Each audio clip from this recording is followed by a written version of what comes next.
حدوتة التجمع. هو التجمع ده ليه المكان في شرق القاهرة؟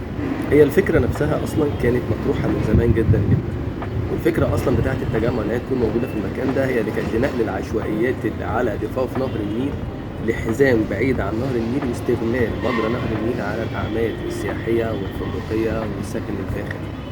دي أصل الفكرة نفسها، إن إحنا بنفضي النيل.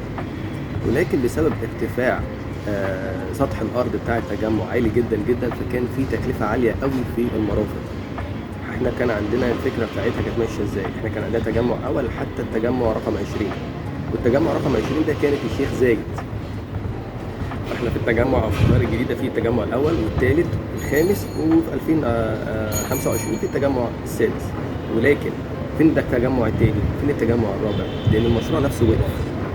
التجمع الثالث ده كان المسؤول عن تخطيطه كان الباشمهندس حسين صبور. فكان الاول التجمع مطروح للعشوائيات او الاسكان الاجتماعي، وبعد كده بسبب التكاليف اصبح اسكان فاخر، وغيروا الخطه وبقى اسكان فاخر، واصبح التجمع اللي احنا شايفينه النهارده ده.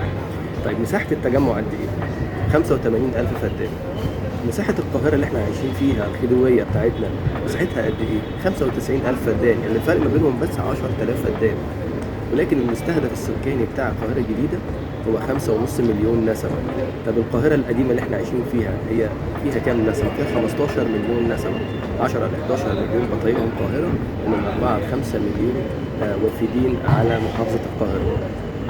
فبالتالي المساحة كبرت وعدد الاستهداف السكاني قل. طب دلوقتي بعد امتداد التجمع أصبح إيه؟ أصبح العاصمة الإدارية موجودة على الامتداد الشرقي للقاهرة.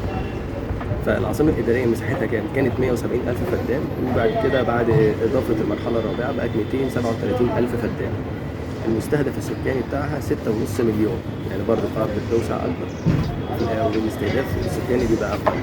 ليه؟ رفع مستوى المعيشة، رفع مستوى الخدمات، وكمان الاستثمارات تكون بشكل أفضل، والرقعة الخضراء تكون أكتر، وكمان عدد الأمتار الإدارية بالنسبة للفرد تكون أكبر. بعد العاصمة الإدارية في بقى العين السخنة. نلاقي العين السخنة اللي بيتم تطويره دلوقتي عن طريق شركة دبي العالمية للمواني، وكمان جنبه القطر السريع اللي بسرعة 250 كيلو في الساعة الواحدة، ورابط ما بين العين السخنة للعالمين أو مطروح واسكندرية وأسيوط. فده الامتداد الشرقي عامة للقاهرة. القاهرة الخلوية، القاهرة الجديدة اللي هي التجمع، بعد كده العاصمة الإدارية، وصولا للبحر الأحمر أو العين السخنة.